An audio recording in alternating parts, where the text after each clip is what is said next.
Bonjour à tous, infiniment heureux de vous retrouver pour partager avec vous le Ritat du jour. Aujourd'hui, nous sommes le Yud Aleph Tevet, 11 Tevet 5786, et nous sommes le Yom Revi, le mercredi de la Parashat Vayechi, la dernière paracha de notre Chumash Bereshit que nous allons partager ensemble. Je vous invite d'ores et déjà à le partager avec vos proches, afin que nous soyons encore et toujours plus à étudier le Ritat.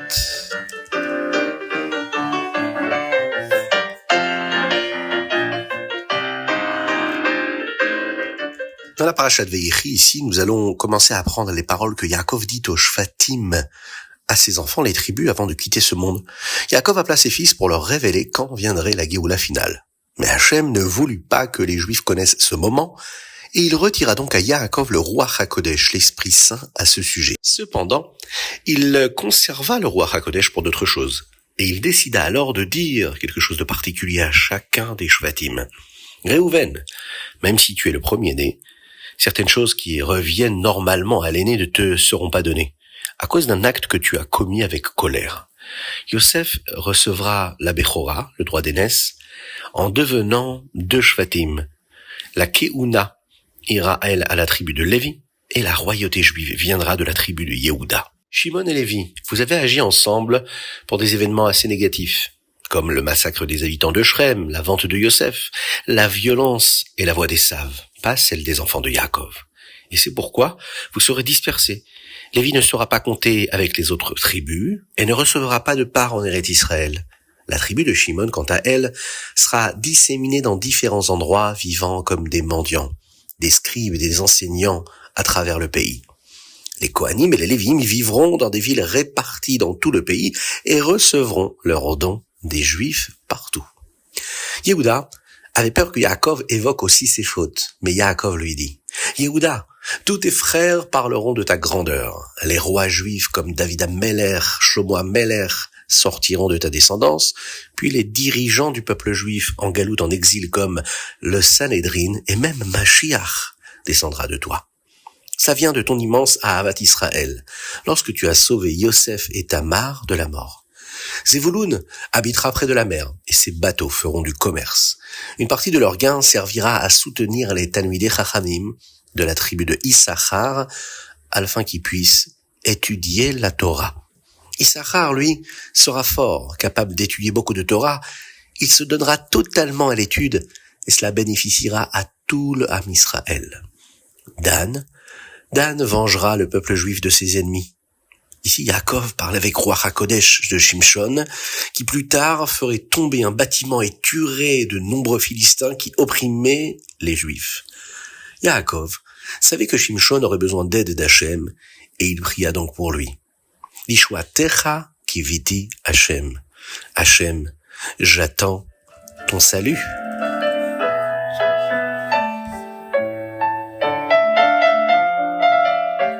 Teilim. Aujourd'hui, nous lisons du 60 au 65, du Teilim Samer au Teilim Samer E. Dans le chapitre Samer Dalet, 64, David Ameler prie pour que Daniel soit sauvé lorsqu'il sera jeté dans la fosse au lion. Bien sûr, Daniel n'était pas encore né au moment où David Ameler prononce ces mots-là, mais il le voit avec Ruach HaKodesh, qu'il aura besoin de cette filote. Cette histoire eut lieu après la destruction du premier Beth Amikdash, à l'époque du roi Dariavesh de Perse, peu après qu'il eut conquis Babylone. Comme Dariavesh voyait que Daniel était très intelligent, il voulait le nommer responsable de tout le royaume. Les autres ministres jaloux élaborèrent alors un complot pour forcer le roi à condamner Daniel. Ils proposèrent au roi un nouveau décret. Pendant 1 mois, il serait interdit de prier ou de demander quoi que ce soit à quiconque, sauf au roi. Toute personne prise en train de prier, que ce soit Hachem ou une idole, serait jetée dans une fosse remplie de lions affamés. Il savait que Daniel ne respecterait jamais ce décret. Et en effet, Daniel ignora donc le décret et continua de prier 3 fois par jour, Shacharit, Mincha, Arvit, comme à son habitude, à Akadosh Baruch Hu. Les ministres, ravis, l'attrapèrent et rapportèrent l'affaire au roi.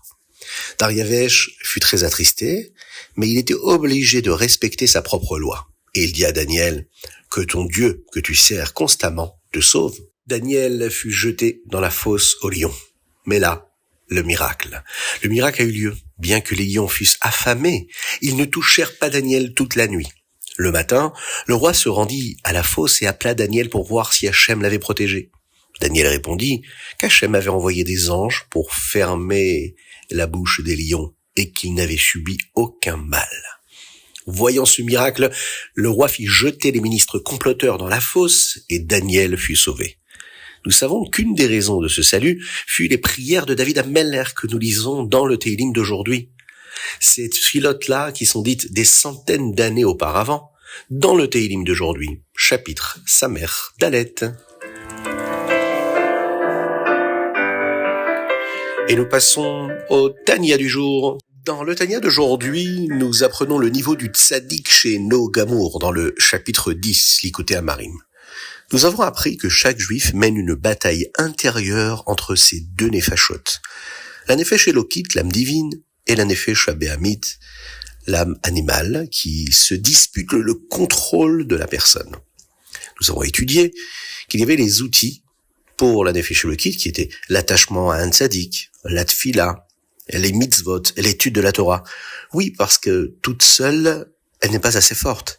Quand elle s'attache à un tzaddik qui est Sodolam, le tzaddik, qui est la base et le fondement du monde, sur lequel le monde tient, le monde physique, matériel, tient par le tzaddik.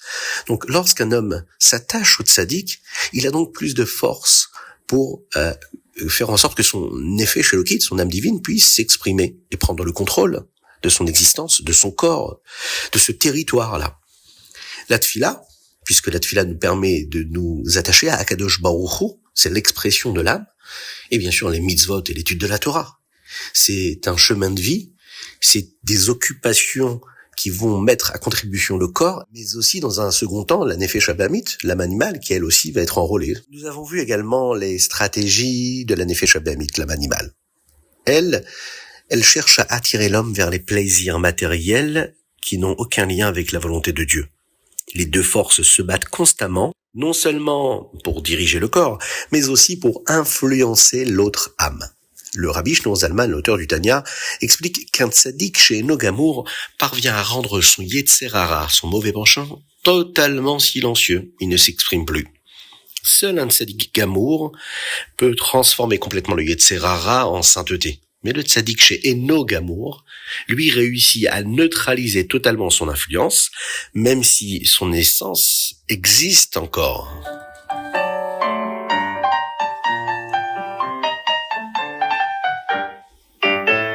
Ayom Yom Yudalef Tevet, 11 Tevet. Aujourd'hui, nous apprenons la notion de Taharat Ha'avir, la purification de l'air.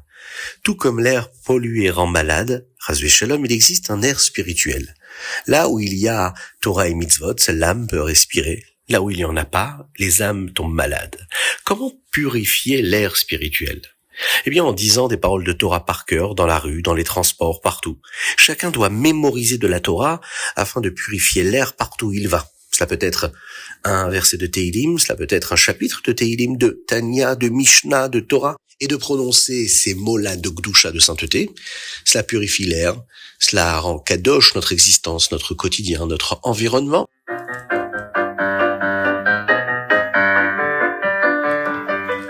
Et nous passons au Rambam du jour. Aujourd'hui, nous sommes au chapitre Zayin, chapitre 7. Et une des halachot de ce chapitre est que si une personne dit quelque chose devant le Beth Din, elle ne peut pas ensuite changer d'avis et dire qu'elle plaisantait. Dans le chapitre 8, chapitre Chet ici, le Rambam nous dit que la halacha est que nous présumons que ce qu'une personne possède lui appartient.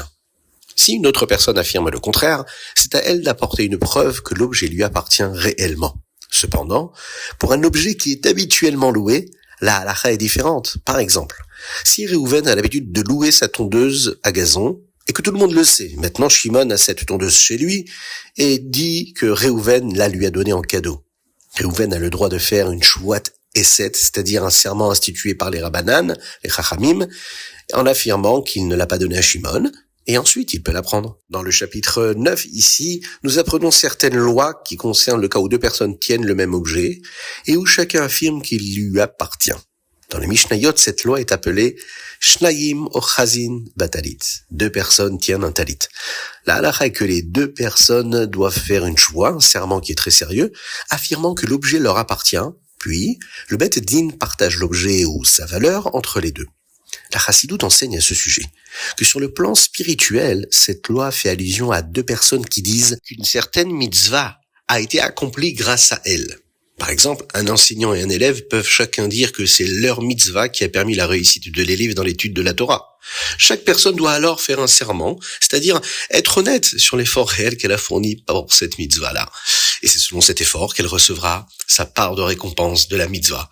Qu'Akadosh Baruch Hu fasse qu'on ait toujours une belle part de mérite dans l'accomplissement des mitzvot.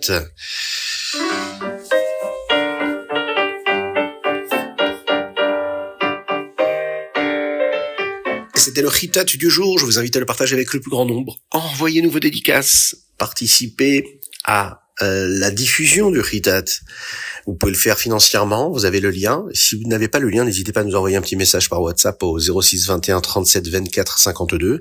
C'est votre aide financière et matérielle qui nous permet spirituellement de diffuser toute cette Torah. Que Dieu vous bénisse et qu'il vous protège, qu'il vous inonde de bonté, de grâce et de miséricorde, de joie et de sérénité et de paix véritable. À très bientôt, avec la venue de Mashiach Tzidkenu.